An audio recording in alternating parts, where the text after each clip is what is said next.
Y pues Dios quiere manifestarse en nuestra vida. Entonces hay instrucciones, hay dirección de Dios para nosotros que Él quiere que nosotros atendamos. Y entonces de eso se trata esta reflexión, de eso se trata esta consideración. ¿Cuándo aprenderemos a obedecer las cosas que Dios nos dice? Bueno, todo esto tiene que ver con la época en la que estamos nosotros viviendo. Parece ser que en este tiempo la obediencia es un concepto extraño. O sea, ¿qué es eso de obedecer, no? O sea, ¿con qué se come? ¿Cómo se maneja esto de la obediencia? Cuantas más expresiones tenemos en la sociedad a nuestro alrededor, parecería ser como que la enseñanza de Dios fuera: aprendan a desobedecer. Porque todo mundo desobedece, todo mundo. Dice una autoridad una cosa y la gente hace otra. Dice un padre de familia una instrucción, los hijos hacen otra cosa. Muchas veces la mamá está dando la instrucción, los maestros en las escuelas dan una instrucción y los alumnos como si nada. El policía te marca el alto, tú te pasas. O se pone la luz roja y significa que te puedes pasar. Y bueno, una serie de cosas que parecerían diferentes al concepto que Dios nos está enseñando.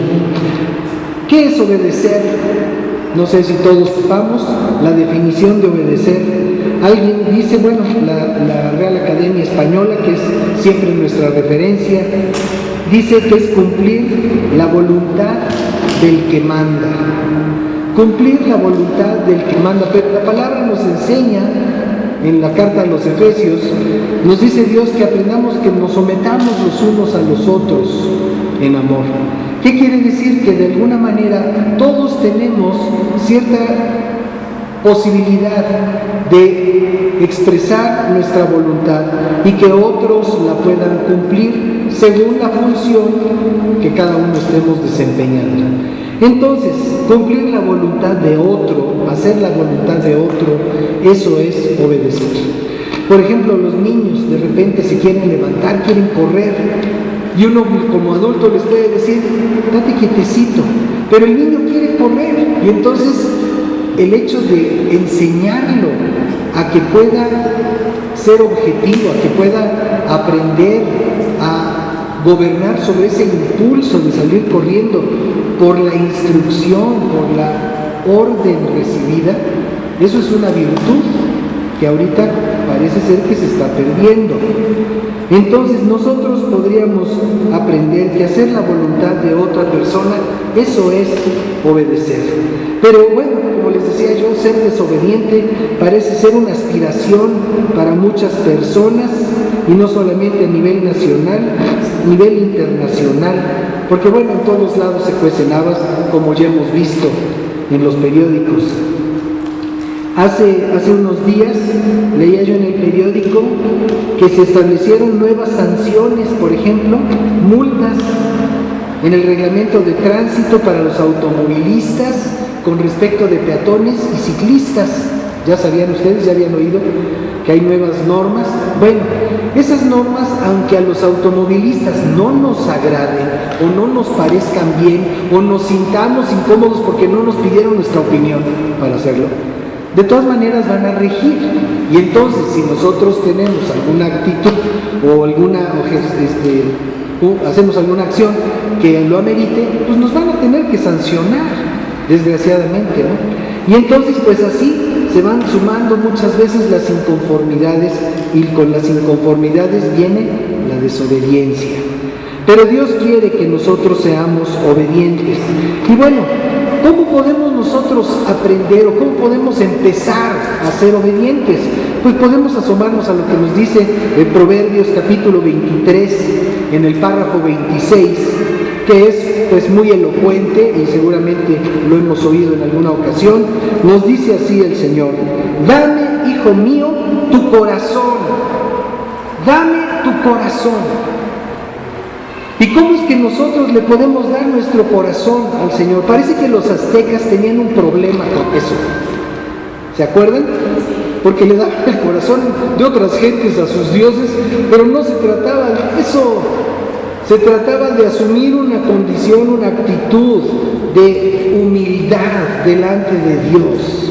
Y es que parece increíble, pero nosotros, mientras más autodeterminantes somos, pensamos que somos más felices. Pero Dios nos enseña lo contrario. Dios nos enseña que en el sometimiento a su autoridad, ahí está nuestra seguridad y ahí está nuestra complacencia. Entonces, cuando Dios nos está diciendo, dame, hijo mío, tu corazón, es porque no podemos nosotros vivir esta vida a plenitud, plenamente, no la podemos vivir si estamos en la rebatinga con Dios. Si estamos negociando con Dios, si estamos pichicateando con Dios nuestro corazón. Dios quiere nuestro corazón completo. No quiere que le demos un pedacito nada más. Dios quiere nuestro corazón completo. Y por esa razón es que nos dice, que nos pide que se lo entreguemos. No podríamos nosotros tener una vida satisfactoria si nosotros no le entregamos a Dios nuestro corazón. Y dice, no solamente, dame, hijo mío, tu corazón, sino dice, miren tus ojos por mis caminos. ¿Se acuerdan con qué empezamos? Empezamos, ¿hasta cuándo vamos a obedecer? Y aquí lo primero que Dios nos está diciendo, dice, dame tu corazón.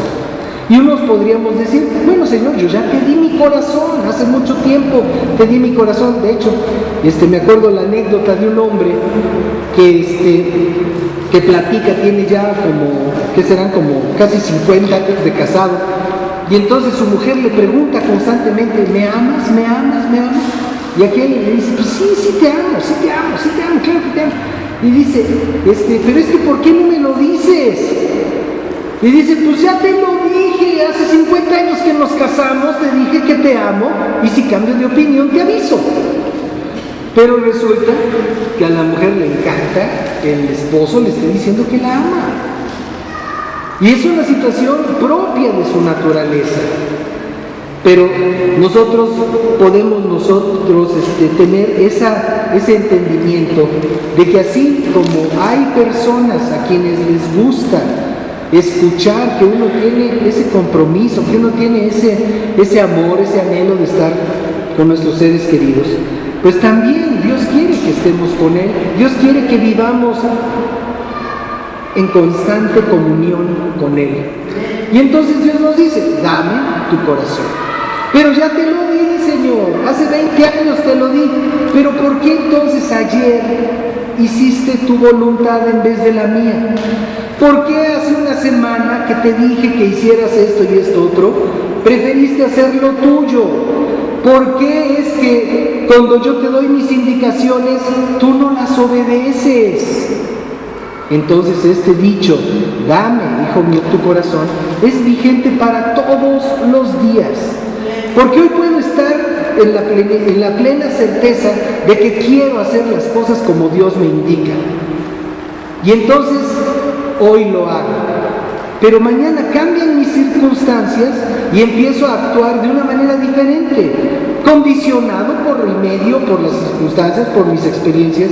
Y entonces empiezo a actuar y a tomar decisiones distintas. Y entonces viene Dios, viene el Espíritu de Dios y me dice, dame, hijo mío, tu corazón. Señor, pero si ya te lo di.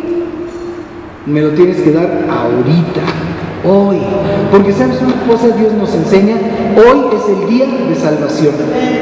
Me acuerdo mucho del presidente Fox cuando le preguntaron. Y dijo, hoy. No, pero es que dentro de unos meses, dentro de unos días, hoy. No, que una semana luego, hoy. Y así se hizo famoso esa reunión donde estaban ahí considerando algunas cosas. Y él se plantó en su caballo, se plantó en su macho, dijo, hoy. Y entonces, bueno, finalmente hoy. Pues hoy es el día de salvación, dice Dios. Quiere decir que si ayer le entregamos nuestra vida, que si ayer estuvimos haciendo lo que Él quiere, si ayer estuvimos obedeciendo, hoy necesitamos también obedecerlo. Y mañana, y el día después, y siempre, y cada día. ¿Por qué? Porque Dios quiere que tengamos una vida de calidad. Dios quiere que tengamos una vida plena. Y entonces, dame, hijo mío, tu corazón, miren tus ojos por mis caminos. ¿Cómo está esto de mirar por los caminos de Dios? Yo no sé si hayan ustedes admirado alguna vez una fotografía. Yo creo que sí. Muchas veces admiramos fotografías o admiramos cuadros. Pueden ser óleos, pueden ser otro tipo de técnicas. ¿Y qué es lo que estamos admirando? Lo que estamos admirando en una fotografía o en una imagen cualquiera que vemos es el punto de vista de otra persona. Estamos admirando, por ejemplo, en la famosa Mona Lisa. ¿Qué se le admira a la Mona Lisa? A lo mejor uno puede decir, oye, pues hay millones de mujeres más guapas. ¿Qué se le admira a la Mona Lisa? Bueno, pues una expresión, un semblante, un algo que captó el pintor y que lo transmitió, que lo pudo plasmar en su obra de arte. Y entonces viene el mundo, las generaciones posteriores, y pasan los años, y la famosa Mona Lisa sigue siendo la Mona Lisa, un ícono del arte. ¿Qué se le admira? El momento, la expresión, aquello que otro pudo apreciar. Entonces, cuando Dios nos dice, miren tus ojos por mis caminos, es porque Él tiene un punto de vista especial que quiere que aprendamos para que podamos vivir bien, para que vivamos felices, contentos, prósperos, sanos, en armonía. Él tiene un punto de vista nuevo que quiere enseñarnos. Miren tus ojos por mis caminos, es lo que nos dice el Señor. Y más atrás, en el principio del capítulo, del libro de los Proverbios, en el capítulo 4, en el verso precisamente 23, nos dice así: sobre toda cosa guardada, ¿qué dice? Guarda tu corazón, porque de él mana la vida. Guarda tu corazón, porque de él mana la vida. Estuve platicando con un amigo que tuvo una operación.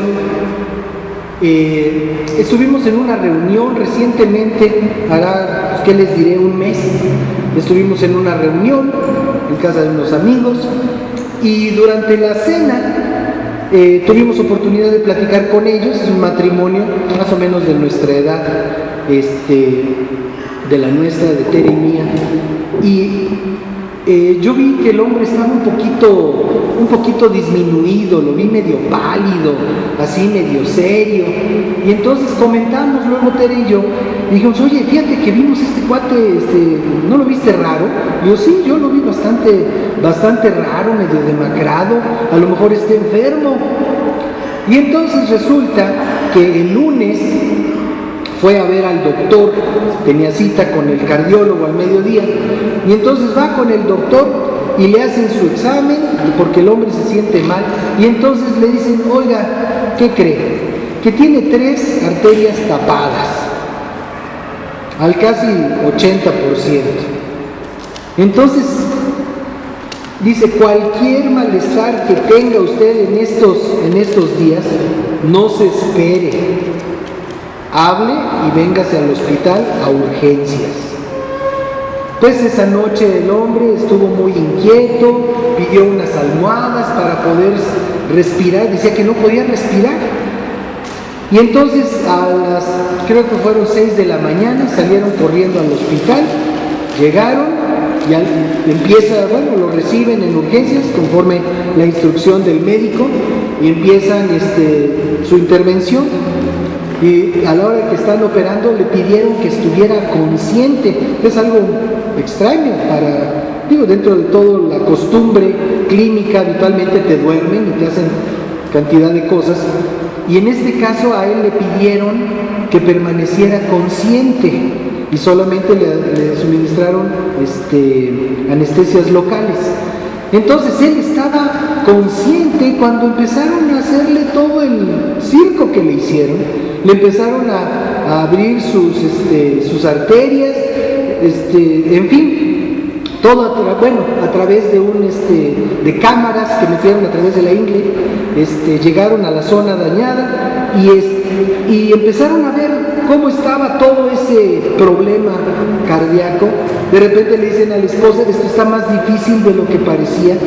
Y él oyendo y viendo y sintiendo cómo le iban entrando con los diferentes instrumentos y viendo en una pantalla, así como vemos aquí la letra de lo que leemos, y él viendo ahí lo que le estaban haciendo acá en el corazón. Y dice que en un momento determinado, cuando avanzó la operación, una intervención que duró 5 horas, cuando le empezaron a poner los famosos resortes, esos que ponen ahí, para abrir aquellos espacios que habían sido cerrados por calcificaciones y por una serie de cuestiones, empieza a circular la sangre como debía de ser. Y dice que él oía, porque se acuerdan que estaba despierto, él oía cómo fluía una nueva vida en su ser. Cómo a la hora de abrir esos espacios, pues que son pequeños para nuestra escala, pero cómo a la hora de abrirlos con esos dispositivos clínicos, de repente empieza a sentir cómo fluye su sangre con toda la fuerza por su corazón y se empieza a distribuir, y él empieza a sentir que la vida regresa a su cuerpo. Después de esa operación intensa, varios días de recuperación y cosas de estas. Ahorita el hombre se encuentra perfectamente bien, pero su experiencia, y lo que me platicaba, que por eso les platicaba yo esto, es que él, cuando sintió que empezó el flujo de vida, él sintió una nueva vida, una nueva vida. Se quitó aquello que estaba estorbando el flujo de sangre y él recibió una nueva vida. Y entonces cuando Dios nos dice: guarda tu corazón, porque de él mana la vida, no solamente está hablando en términos metafóricos, no solamente está hablando en una ilustración, sino que literalmente así es como funciona. Del corazón mana la vida. Y muchas veces en lo clínico, en lo cotidiano, empezamos a tener ese tipo de obstrucciones en nuestras arterias y empieza a haber problemas, nos empezamos a sentir fatigados, débiles, mareados, y entonces todo eso no es más que un síntoma de que el corazón está fallando. Pero ¿sabes una cosa? El rencor, el resentimiento, la amargura, eso también indica que tu corazón está fallando. Y pasan los años y te sientes cada vez más contaminado por ese odio, por esa situación que tantos años atrás te afectó. Entonces dice Dios: sobre toda cosa guardada, guarda tu corazón, porque de él mana la vida. Y solamente cuando guardamos nuestro corazón, solamente cuando nosotros le damos al Señor nuestro corazón, podemos verdaderamente empezar a ser obedientes. ¿Y de qué se trata que podamos nosotros obedecer a Dios? Bueno, tengo 3 cosas que les quiero decir rápidamente a través de este párrafo, o de estos párrafos de la escritura en el capítulo 35 del profeta Jeremías. Dios quería que el pueblo de Israel fuera obediente y les puso un ejemplo. Les puso el ejemplo de un pueblo, de una familia, de un linaje que se llamaban los recabitas. Y resulta que estas gentes seguían al pie de la letra lo que sus ancestros les habían indicado. Aquellos les habían dicho: te paras, y aquellos se paraban. Aquellos les decían: te sientas, te sientas. En ese caso, su padre, su ancestro, les dijo: no vas a comer, no vas a tomar vino. Y bueno, varias cosas que pueden leer, que podemos leer ahí en el capítulo 35. Pero bueno, básicamente 3 cosas le podemos nosotros aprender de esas instrucciones. Y dice, uno, apártense de su mal camino. Dos, corrijan sus actos. Y tres, no sigan a dioses ajenos ni les sirvan. Es lo que Dios estaba mandando a estas personas, a este pueblo de Israel, a este reino de Judá, que también estaba en desobediencia. Y por eso Dios les pone: ¿hasta cuándo me van a obedecer? Apártense de su mal camino. ¿Tú crees que tengas en tu vida algún mal camino? ¿Estás siguiendo algún mal camino? ¿Tienes alguna costumbre que sabes que ofende a Dios? Eso es un mal camino. Hay caminos, dice Proverbios 14:12, hay caminos que al hombre le parecen derechos, pero que al final conducen a la muerte. Entonces, ¿qué son esos caminos, esas costumbres, esas decisiones que nosotros hacemos? Los caminos tienen que ver con esas decisiones importantes, fundamentales de nuestra vida. Entonces, si Dios nos ordena dejar un mal camino, quiere decir que estamos yendo por un mal camino. ¿Cuál podría ser ese mal camino en tu vida o en la mía? Porque obviamente todo esto es personal. Entonces, en tu vida, en mi vida, ¿cuál es el mal camino que podríamos nosotros estar siguiendo que Dios quiere que dejemos? Es que yo soy así, enojón, por ejemplo, una persona que por cualquier cosa se irrita. Es que yo soy así. Pero ¿sabes una cosa? Que así no le puedes servir a Dios. Una persona que quizás es perezosa. Es que yo soy así. Tú sabes que siendo perezoso no puedes servir a Dios. Te das cuenta que no puedes tú continuar con un estilo de vida que Dios te está marcando, que no lo sigas, que no sigas ese camino. Pero es que a mí me gusta mucho hacer negocios. Nos platicaba un amigo que llegó al centro de la ciudad y estaba buscando equipo electrónico y de repente pues no sabía, él es de provincia, no sabía qué negocio comprar, y de repente sale un abusado por ahí, dice: ¿qué anda buscando, jefe? No, pues necesito esto y esto otro por aquí, por allá. Entonces resulta que lo enreda, le dice: no, yo le consigo aparatos muy baratos y le consigo lo que usted necesite, nada más de que lo tengo que pagar en efectivo. Todavía van a un cajero automático, saca el dinero, entonces le da el dinero para que le compre su equipo y sale corriendo este cuate en un callejón y lo deja ahí plantado con su frustración de que le volaron su dinero. Puede parecer una tontería. ¿A quién le pasa eso hoy en día? A muchas personas, a muchísimas personas. Entonces, a lo mejor esa persona que le robó su dinero a mi amigo, seguramente cuando salió en la mañana dijo: ahorita vengo, voy a trabajar. Y su trabajo es andar estafando a la gente. Y a lo mejor dice: no, pues esa es mi chamba, es lo que yo sé hacer, eso es lo que me enseñaron. Pero llega un momento en el que Dios nos confronta a aquellas cosas que aprendimos a hacer, que no están bien, y entonces nos dice: hay que apartarse de un mal camino, caminos que nos conducen a la muerte.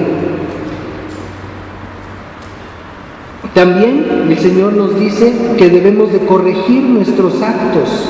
¿Y qué es eso de corregir nuestros actos? Corregir nuestros actos quiere decir que podemos nosotros enmendar aquello que hicimos mal. ¿Se acuerdan ustedes del ejemplo del rey David? El rey David dice que cuando era tiempo de guerra, estaba en su castillo, feliz de la vida, se salió a la azotea, yo no sé si hacer sus ejercicios matutinos o qué. El asunto es que cuando estaba en su azotea, vio a la vecina, y resulta que cuando ve a la vecina, pues dice: caray, qué guapa vecina, mándenmela a traer, tráiganmela para acá. Era el rey, nadie le dijo que no. Y entonces, bueno, pues tuvo intimidad vecina, a pesar de que la vecina era la mujer de uno de sus soldados. Qué terrible situación, ¿no? Entonces, ¿por qué les platico esto? Porque Dios nos pide que nosotros corrijamos nuestros actos. Pero ¿saben qué hizo el rey David? Pues para corregir su acto, dijo, bueno, pues le mandan a avisar, ya estoy embarazada, dice la mujer, la vecina. Y entonces dice, pues traigan al marido de esta, que se regrese de la guerra para que esté un ratito con la señora. Y entonces ya ahí muere, se va a ocultar este asunto.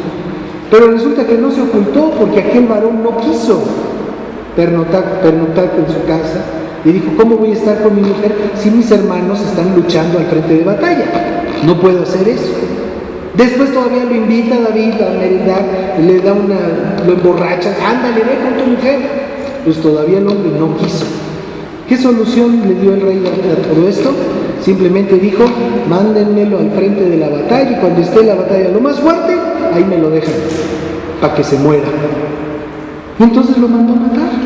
Trató de tapar su adulterio con el homicidio. Eso no es enmendar las obras. ¿Cómo podríamos entender esto de enmendar aquello que hicimos mal? Bueno, pues vámonos con Lucas capítulo 19, verso 8, donde nos habla la escritura del Zaqueo. ¿Se acuerdan de aquel que dice la escritura que era un chaparrito, que se subió a un árbol para ver venir al Señor? Y entonces lo ve el Señor cuando va pasando y te dice, ¿sabes una cosa? Hoy voy a tu casa. Y aquel varón, dice el verso 8 de Lucas 19, pero Zaqueo se puso de pie y le dijo al Señor, bueno, esto es ya dentro de su domicilio, cuando está ahí el Señor, dice, Señor, voy a dar ahora mismo la mitad de mis bienes a los pobres, y si en algo he defraudado a alguien, le devolveré 4 veces más lo defraudado. Jesús le dijo, hoy ha llegado la salvación a esta casa, pues este hombre también es hijo de Abraham, porque el Hijo del Hombre vino a buscar y a salvar lo que se había perdido. Cuando Dios nos dice que corrijamos nuestros actos, esta es la actitud que Él está esperando. Un hombre tranza, un burócrata, pudiéramos decir, acostumbrado a quedarse con las ganancias de su puesto, acostumbrado a manejar finanzas públicas de manera discrecional.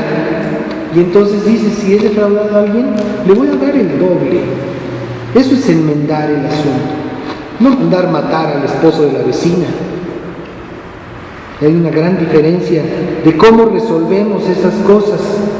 Y bueno, continuando esta razón, hemos defraudado a alguien, alguien ha puesto su confianza en nosotros y nos hemos aprovechado, les hemos defraudado, les hemos dado gato por liebre, hemos hecho algo así en nuestra vida.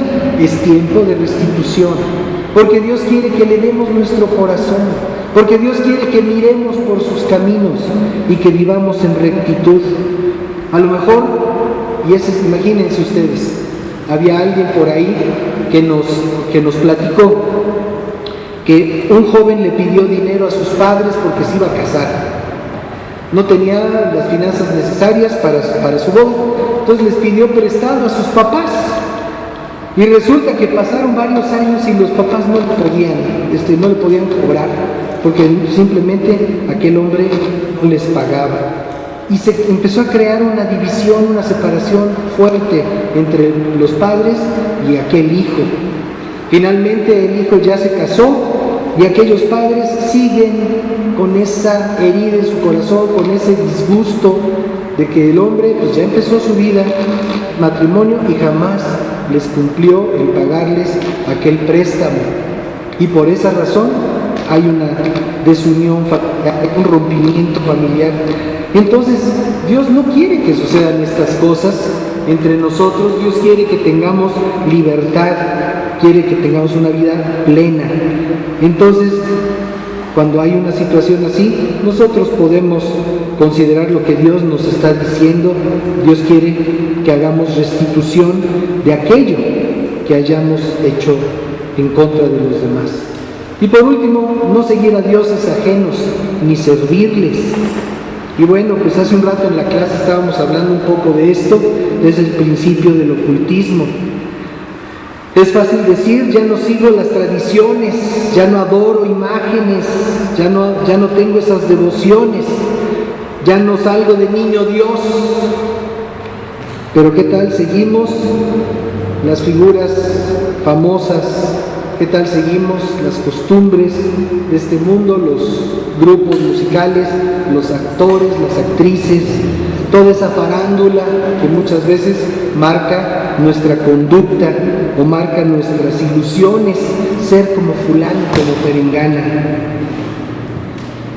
O bien, una de las demostraciones más evidentes de servir otros dioses es cuando el Dios eres tú, y cuando vives para agradarte, para servirte, para tener y consentirte.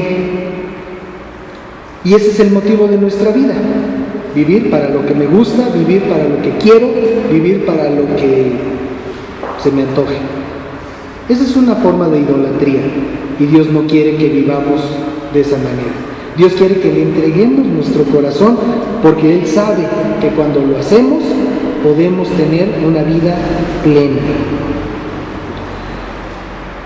Por lo tanto, dice el Señor en Jeremías 35, verso 17, Dios de Israel: declaro, fíjense, que voy a lanzar sobre Judá y sobre todos los habitantes de Jerusalén todo el mal que contra ellos se ha anunciado, porque les hablé y no me hicieron caso, los llamé y no me respondieron. Y entonces podríamos nosotros decir, ¿queremos esa declaración sobre nuestra vida? ¿O preferimos nosotros tener sobre nosotros la bendición y el favor de Dios todos los días de nuestra vida? Yo creo que podemos nosotros tomar una decisión al respecto, y aunque no sea algo que estemos considerando cada día, nosotros podemos actuar como lo que Dios nos está pidiendo en este día: que nos apartemos del mal camino, que corrijamos nuestros actos y que no adoremos dioses ajenos, que hagamos lo que Dios quiere que hagamos, que aprendamos la obediencia, que le entreguemos nuestro corazón y podamos ver por sus caminos. Vamos a orar, vamos a pedirle al Señor, porque yo sé que en diferentes circunstancias todos en alguna medida hemos andado en esta situación, y podemos nosotros mejorar, y podemos nosotros decidir honrar a Dios con nuestra vida. Padre, te damos muchas gracias por la oportunidad que tú nos das de considerar tu palabra. Te damos gracias porque tú eres bueno, porque tú has sido bueno con nosotros, porque tú nos has librado de tantas circunstancias difíciles, porque tú te has mostrado, Señor, compasivo, a pesar de nuestra maldad, a pesar de nuestras malas decisiones. Tú has querido favorecernos, has querido levantarnos, Señor, y así como tú demandaste de aquellos líderes, de aquellos siervos tuyos, que hablaran a su pueblo, que hablaran a tu pueblo y los exhortaran a la obediencia. Señor, con ese ejemplo nosotros hoy consideramos nuestra vida, y te damos gracias porque podemos hoy tomar decisiones importantes, de darte nuestro corazón, de no estarlo regateando, de entregártelo completo, y de ser aquellas personas que tú quieres que nosotros seamos, de poder ver por tus caminos, de podernos identificar con aquella perspectiva de la vida que tú nos enseñas y quieres que vivamos y quieres que disfrutemos. Señor, y que guardemos nuestro corazón sabiendo, Señor, que ahí es donde fluye nuestra vida. Te damos gracias, Padre, por la oportunidad que nos das de considerar estas cosas. Hoy tomamos una decisión, Señor, Queremos dejar todo mal camino en nuestra vida. Queremos también enmendar aquellas obras que hicimos mal, por negligencia, por ignorancia o simplemente por una mala decisión. Queremos también, Señor, dejar de adorar cualquier otra cosa. Queremos dejar de servir a cualquier otro Dios que estemos sirviendo, incluyendo nuestro yo. Te damos muchas gracias, Padre, porque tú eres bueno. Y te damos gracias también, Señor, porque podemos considerar esta libertad. Y así, Señor, como aquel hombre que recibió la oportunidad de una nueva vida con la operación cardíaca, nosotros recibimos una nueva vida, Señor. Y vemos en esa figura el poder, la autoridad tuya, fluyendo sobre nosotros, Señor, fluyendo sobre nuestra vida, permitiéndonos ser instrumentos útiles en tus manos. Te amamos, Señor, y bendecimos siempre tu santo nombre. Amén. Amén. Pues que Dios los bendiga. Muchas gracias por su atención.